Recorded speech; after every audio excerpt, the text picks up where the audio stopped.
Et bonjour, j'espère que vous allez bien en cette année 2024. Bon, on va faire quelques petites précisions et on va mettre en application ce qu'on a vu précédemment dans nos vidéos, notamment concernant ECDSA. Et on va faire un petit exercice pour savoir si Olvid, le chiffrement qui a été imposé par les ministres, par Elisabeth Borne, la première ministre, et on va voir si effectivement le chat pour les ministres, Olvid, qui est un concurrent de WhatsApp maintenant, de Telegram et de Signal, on va voir si, d'après ce qu'on avait vu dans nos tableaux et dans nos précédentes vidéos, s'il est sécurisé. Alors là, j'ai le rapport d'une société qui fait de la cryptanalyse, qui fait en quelque sorte des certifications de sécurité.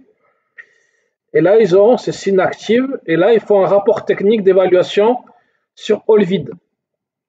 Voilà. Et on va voir qu'est-ce qu'ils utilisent Olvid et quel est leur avis de Synactive, quel est l'avis de Synactive pour Olvid. Donc là, j'ai préparé. On va voir. Voilà. Donc en fait, Olvid utilise ou utiliser, suspense, ECDSA, et il utilise les courbes 256 V1 de l'ANSI. Et qu'est-ce qu'on va faire là? Si vous avez bien retenu l'exercice qu'on avait vu avec le tableau, et on va aller voir sur Save Curves si ces elliptiques curves, c'est-à-dire ces courbes elliptiques, sont sécurisées. Donc on va récupérer la référence. On va aller sur Save Curves. Et là, qu'est-ce qu'on voit? Alors attendez, parce que là, on va le retaper. Ah, un petit problème. Bon, de toute façon, elle est là, il n'y a pas de suspense. Voilà, donc il nous dit quoi? La FRP 256V1 de l'ANSI n'est pas sécurisée, donc false pour, je rappelle, la colonne safe. Est-ce que les curves, c'est pour la courbe elliptique, et safe, c'est pour savoir si elle est safe ou pas, sécurisée ou pas. Donc on a vu ici, d'après cette société Synactive, rapport technique qui est aussi, voilà, que ECDSA utilise la courbe de l'ANSI 256V1. Et là, on voit que ANSI 256V1 n'est pas safe. Donc, je sais pas pourquoi ça marche pas là. Bon, bref. Voilà, donc c'est pas safe, mais on va bien regarder. En fait, bon là, on voit que c'est pas safe, mais on va bien regarder quand même le rapport technique. Et on va voir la date du rapport technique. Qu'est-ce qu'on peut remarquer? Qu'est-ce qu'on voit? Voilà, donc c'est la diffusion publique, c'est pour dire que Super Olvid c'est sécurisé et tout. Et on voit quoi comme date? 2021. Voilà. Donc en 2021, Olvid n'était pas safe d'après Bernstein et d'après son tableau des Safe Curves. Le site que vous avez là, donc voilà, vous avez l'adresse ici. Donc Olvid n'était pas sécurisé en 2021 selon le rapport technique de la société Synactive. Voilà, mais on va regarder les specs. On va regarder les specs de d'Olvid. Donc ça, c'est les specs d'Olvid. Olvid, spécification, Olvid. Voilà. Et là, qu'est-ce qu'on remarque? Et déjà, si on tape ANSI 256, on va taper 256 pour avoir la version. Si on a, donc c'est AES 256, AES, AES, AES, AES, AES, chat 256. Donc on ne trouve pas ce que nous cherchions dans le rapport technique, les courbes 256V1. Donc on peut même carrément le récupérer, regarder dans les specs, dans le vide, et il n'y est pas. Et qu'est-ce qu'on a à la place? Si on tape curve, Edward Curves, voilà, on a les Edward Curves. Voilà, et les petites curves, Edward Curves. Et sur quoi on tombe? Voilà. Et sur quoi on tombe? En fait,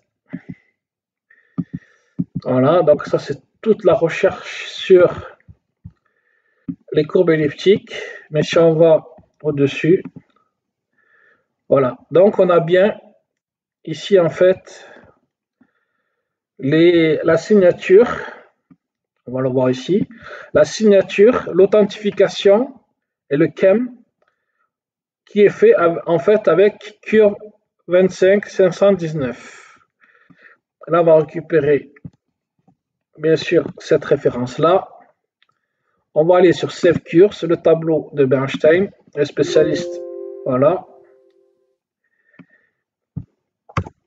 Curve, descend, et voilà, on l'a ici. On l'a ici, on l'a plus haut. Curve, c'est ici, c'est celle-là. Voilà. Donc là, bon, il n'y a pas de tricherie, hein, je vous le refais. Les spécifications elles sont là. Donc on a bien curve 25519. Très bien. Est-ce que c'est secure? Curve de 25519, curve 25519.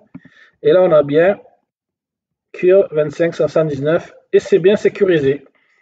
Donc pour Olvid on est bon. Et voilà, donc Olvid, si j'utilise la 25519, ils sont secures, ils sont safe, d'après Bernstein et d'après le tableau sur ce site-là. Par contre, le rapport technique qui date de 2021, lui, il parle de ces courbes elliptiques, 256 V1. On va le refaire, peut-être que ça va marcher maintenant. Mais bon, de toute façon, on sait que c'est ANSI 256 V1. On va aller sur Save Curves. Bon, il ne va pas le trouver, je ne sais pas pourquoi. En tout cas, elle est là. 256 V1. Conclusion, Olvid, si j'utilise cette courbe elliptique selon le rapport technique de Synactive, si j'utilise cette courbe elliptique, alors ils ne sont pas safe. Donc d'après ce rapport, mais selon les specs, ils disent qu'ils utilisent curve 25519. Et si on va sur Save Curves, ici, elle est opérationnelle. Donc elle est bonne, il n'y a pas de problème. Très bien. Après, ce qu'on peut faire, c'est regarder les specs, donc les curves. On va regarder dans la bibliographie et qu'est-ce qu'on va trouver de rassurant pour les specs d'Olvid. Donc voilà, on a la bibliographie. On a la bibliographie. Et qu'est-ce qu'on va voir dans la bibliographie? Voilà, qu'est-ce qu'on va voir? Bernstein. Donc, ils se sont appuyés sur les travaux des courbes elliptiques, ici les courbes Edwards de Bernstein, ce qui est rassurant et qui permet de dire que Olvid a bien travaillé sur la sécurité. Voilà, Bernstein, encore une fois, les courbes de Bernstein. Voilà, Bernstein, encore une fois. Donc, ils ont bien travaillé Olvid. On peut les féliciter et s'ils ont utilisé ces courbes elliptiques-là, c'est-à-dire les curves 25-519, je ne vois pas pourquoi ils ne le feraient pas, bon, sauf pour des considérations que vous imaginez, que je vous laisse imaginer en tout cas. Donc, Olvid est sûr pour les courbes elliptiques d'après Bernstein. Très bien. Donc, Olvid a fait un grand travail. Et conclusion du rapport technique, qu'est-ce qu'ils disent sur le rapport? Avis d'experts. L'application propose un modèle de messagerie sécurisé pour un node basé sur l'échange de messages courts et sans confiance accordée au serveur. L'évaluation menée montre que le niveau de sécurité implémenté est élevé avec un utilisateur compétent sur les concepts cryptographiques. En l'occurrence, aucune vulnérabilité critique n'a été découverte sur le périmètre défini dans... Voilà, ça c'est la cible. Voilà, donc Olvid est secure et safe. Donc les ministres peuvent l'utiliser et... je pense que maintenant c'est WhatsApp et nos amis de Signal, nos amis de Telegram qui ont besoin d'une analyse. Voilà. Donc, c'est la première partie de la vidéo. Deuxième partie de la vidéo, ouais, comme ça on fait des vidéos de 15 minutes, c'est bien, c'est super. Je vais vous présenter un outil qui s'appelle SSL Lab et qui va permettre de voir si vos sites internet, et là on va choisir quelques sites internet, sont secures.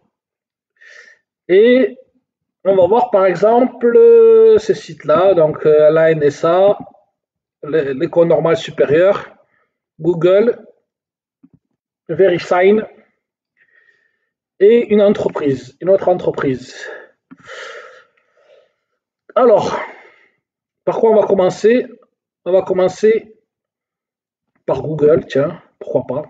Voilà Google, voilà la note de B. Bon, c'est des notes comme à l'école, hein, A+, A, B, C, D, E.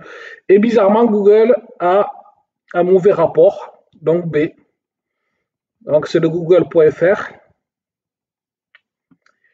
Et là, pourquoi ça a une mauvaise note? Je vais vous montrer pourquoi.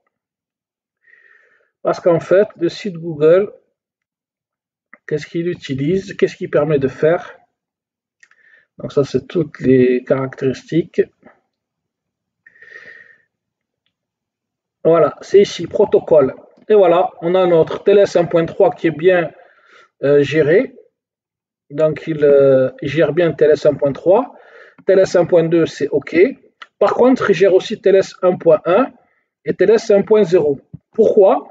On devine tout simplement que Google a besoin de navigateurs qui supportent le maximum de HTTPS, donc de TLS. Donc, le but, c'est d'avoir des navigateurs et des ordinateurs du monde entier qui peuvent se connecter à Google. Donc, ils ouvrent les tuyaux et ils tolèrent TLS 1.1 et TLS 1.0. Voilà. Donc, c'est pour ça qu'ils ont une mauvaise note. Mais c'est soit ça, soit ils empêchent des navigateurs d'Afrique, d'Asie ou d'Amérique latine, ou même de France. Hein.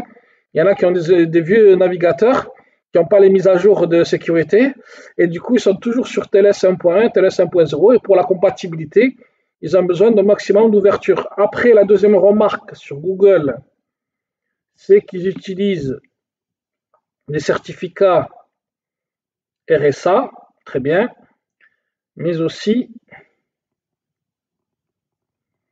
on va le voir, certificat avec RSA, très bien, mais aussi, voilà, RSA,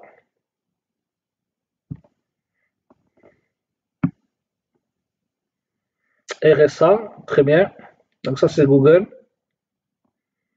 RSA,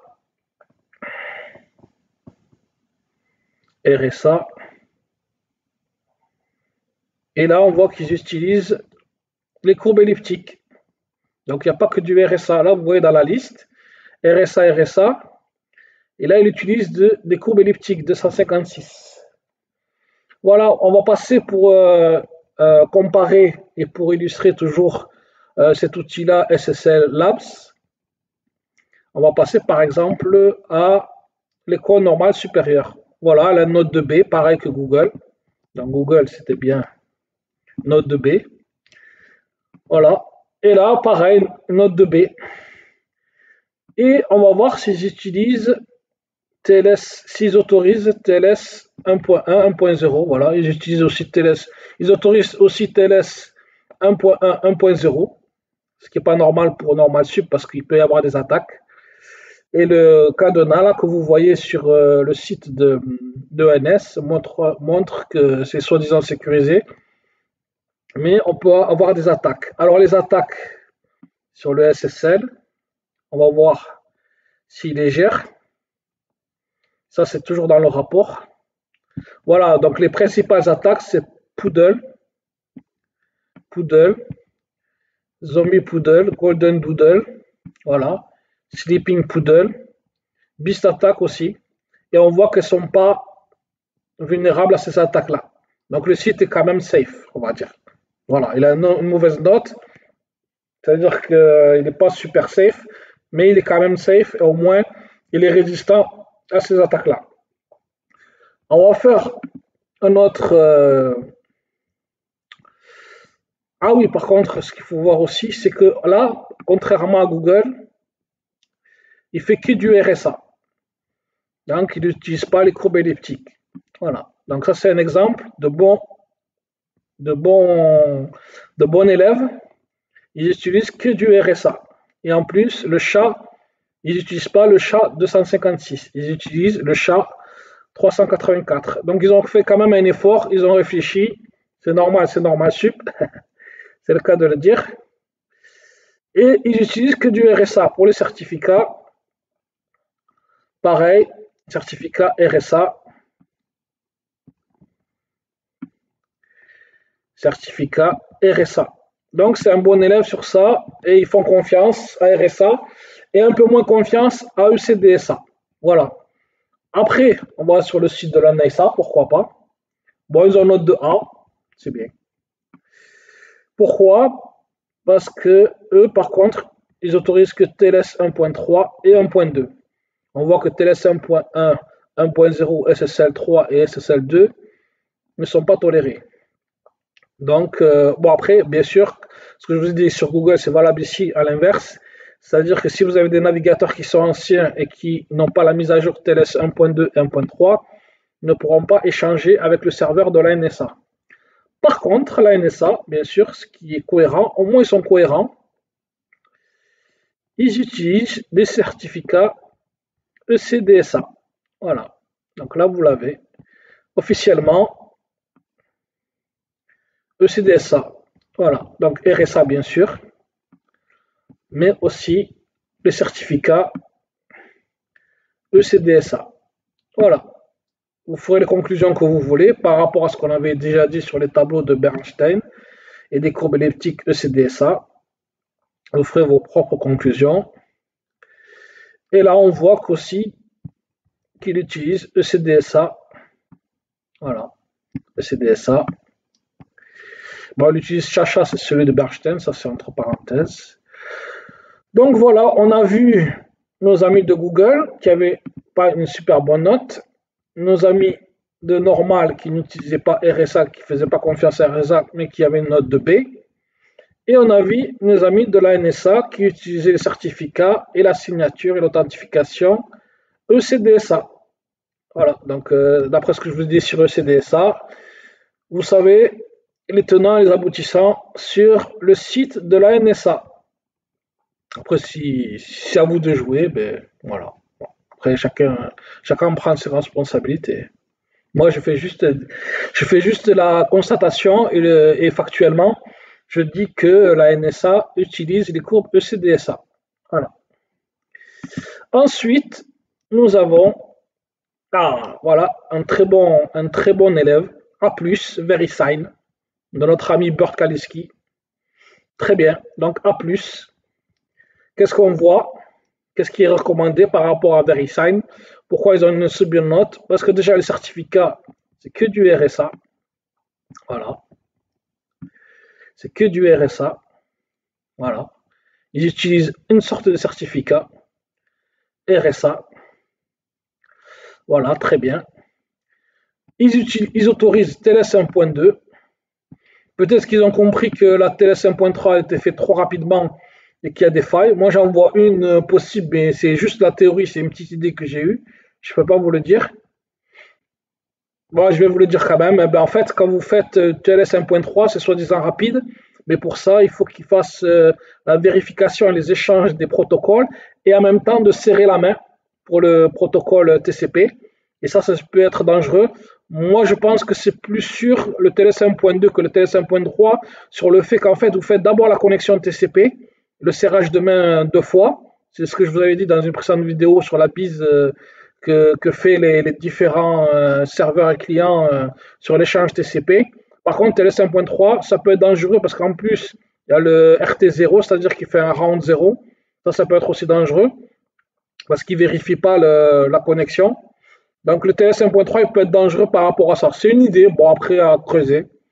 Voilà, super. Et là c'est que du RSA, que du RSA, que du RSA. RSA 2048, ils ne font pas confiance à ECDSA. Bravo, VeriSign, c'est super. VeriSign, c'est super. Et voilà, et on va faire une petite société qui s'appelle DSI. Et là, quelle note ils ont? A, super. Et pareil, que des certificats RSA, RSA, certificat RSA. 4096, bravo. En plus, ils font du 4096. Super. Très bon élève. TLS 1.3 autorisé, super. Là, peut-être qu'ils ont vu que le TLS 1.3, justement, avec ces histoires de, de serrage de main et de protocole TCP, et en même temps, on fait le serrage de main et en même temps, on échange les protocoles et on se met d'accord sur les protocoles, peut-être qu'il y a une vulnérabilité à ce niveau-là. Bon, après, ça reste entre nous. De toute façon, il n'y a pas beaucoup de gens qui me regardent parce que apparemment je suis Shadowban. Donc, profitez bien de ces vidéos-là avant qu'elles disparaissent. Et là, pareil, RSA, RSA, RSA, RSA, RSA, RSA. Donc, ils ne font pas non plus confiance à ECDSA. Voilà. Donc, la vidéo est terminée. J'ai fait 2 parties. Ça dure 20 minutes. C'est raisonnable. Et voilà. Donc, je vous souhaite une bonne soirée. Là, la nuit tombe pour moi. Donc, c'est la soirée pour moi. Je vous dis bonne soirée. Et à bientôt. Abonnez-vous. Mettez des j'aime. Mettez des commentaires. Et voilà, passez le message et passez la vidéo à vos proches et à des gens qui le méritent parce que ce sont des vidéos très très précieuses qui vont le devenir de plus en plus. Merci, au revoir.